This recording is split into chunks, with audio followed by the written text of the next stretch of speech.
نوح علیہ السلام سے شرک شروع ہوا. آدم علیہ السلام کے بعد کتنے سالوں تک شرک نہیں تھا؟ 1000 سال، تقریباً 1000 سال نوح علیہ السلام کی قوم سے شروع ہوا. تو اب وہاں سے لے کے ہر قوم میں شرک تھا. تو جہاں بھی شرک تھا انبیاء کو اللہ تعالیٰ بھیجتے گیا. تو سب سے پہلے ہر نبی کی دعوت اپنی قوم کو شرک سے روکنا، اس کے ساتھ ساتھ اور بھی کچھ گناہ کرتے تھے ان گناہوں سے بھی روکنا، یہ نبیوں کا کام تھا. تو اب یہ جو لوط علیہ السلام کی قوم ہے، پہلا گناہ جو تھا یہ لوگ شرک بھی کرتے تھے، اور اس کے ساتھ ساتھ جو ان کے اندر بہت بڑا گناہ وہ یہ تھا کہ وہ ہم جنس پرست تھے. مطلب وہ عورتوں کو چھوڑ کر مردوں کے ساتھ بدفعلی کرتے تھے.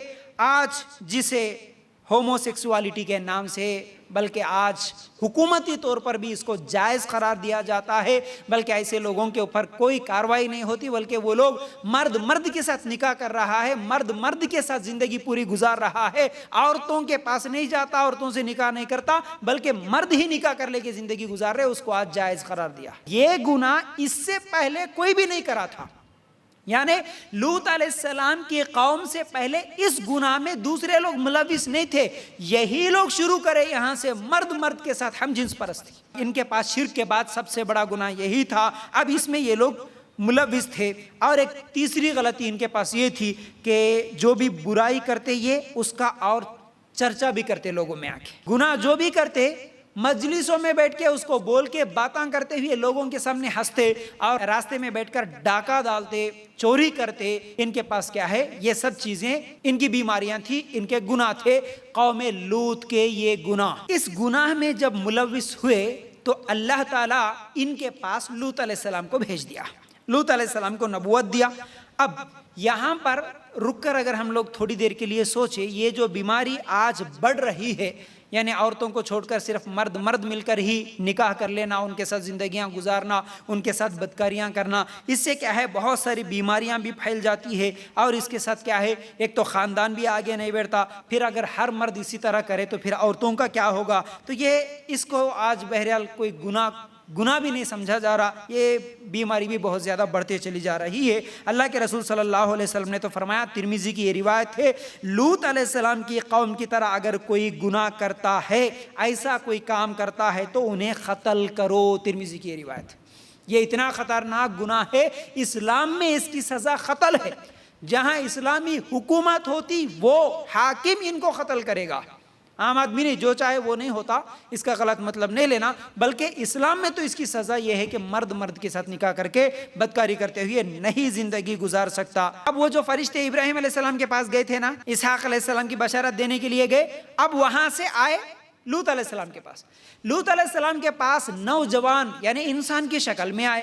اب جیسے ہی نوجوان انسانوں کی شکل میں آئے، لوط علیہ السلام کے گھر میں مہمان بن کے آئے، تو اب لوط علیہ السلام غمگین ہو گئے، پریشان ہو گئے.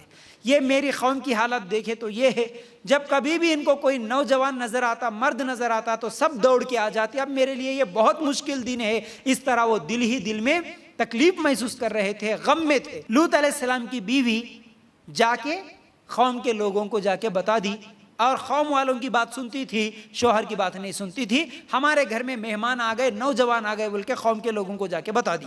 اس کے بعد کیا ہوا، لوط علیہ السلام بول رہے قوم کے جیسے وہ لوگ آئے بدکاری کے لیے تو بولے کہ میری بیٹیاں کا مطلب سگی بیٹیاں نہیں، بلکہ ایک نبی قوم کے لیے باپ کی حیثیت رکھتا. تو بول رہے تھے کہ تمہارے لیے عورتیں ہیں نا، تمہاری بیویاں ہیں، تمہارے گھروں میں بھی عورتیں ہیں، تم ان کو چھوڑ کر مردوں کے پیچھے کیوں بھاگ کے آئے، مہمانوں کے پاس کیوں آئے، یہ تو میرے مہمان ہیں، ان کے آگے مجھے رسوا مت کرو. انہوں نے جواب دیا کہ تو بخوبی جانتا ہے کہ ہمیں تو تیری بیٹیوں پر کوئی حق نہیں ہے. تیری بیٹیوں کا مطلب یہ جو عورتیں ہیں ہماری، ان سے ہم کو کوئی لینا دینا نہیں ہے، یہ تو بھی جانتا ہے ہم کیا چاہتے، یہ تجھے بھی معلوم ہے. قوم ایسے جواب دے دی.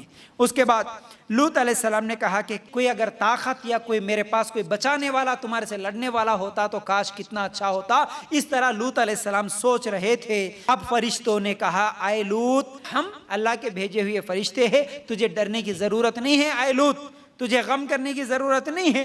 اب اس کے بعد کیا بولے؟ اب ہم اس کے اوپر یعنی تیری قوم کے اوپر ہم عذاب بھیجنے والے ہیں اللہ کے حکم سے، تو کیا کر، رات ہی رات تیرے اوپر جتنے بھی لوگ ایمان لائے ان لوگوں کو لے کے یہاں سے نکل جا۔ اور کیا بولے؟ پیچھے پلٹ کے نہیں دیکھنا، سب کے سب یہاں سے نکل جاؤ، اور تیری بیوی پر بھی عذاب آنے والا ہے اس لیے مڑ کے بھی نہیں دیکھنا، سیدھا چلے جاؤ۔ اب اللہ تعالیٰ ایسا عذاب بھیجا ان لوگوں کے اوپر کہ یہ قوم کو اللہ تعالیٰ ان کے زمین کو ان کے اوپر کر دیا، یعنی زمین اوندھی ہوگی، زلزلہ ایسا آیا یہ زمین کے اوپر تھے، زمین کو اٹھا کے ان کے اوپر ڈال دیا، اور پھر آسمان سے اللہ تعالیٰ پتھروں کو بھیج دیا۔ دیکھیے اللہ تعالیٰ ان کے اوپر جو عذاب بھیجا وہ بھی کیسا، جو حقیقت ہوتی ہے اس سے الٹا کرا، یعنی یہ لوگ بھی جو گناہ کرے وہ کیسا کرے، عورتوں کے ساتھ ان کو نفسانی خواہشات پورا کرنا تھا، لیکن اس قانون کو چھوڑ کے یہ لوگ الٹا کام کرے، مردوں کے پاس جاتے تھے، تو اللہ تعالیٰ بھی ان کے اوپر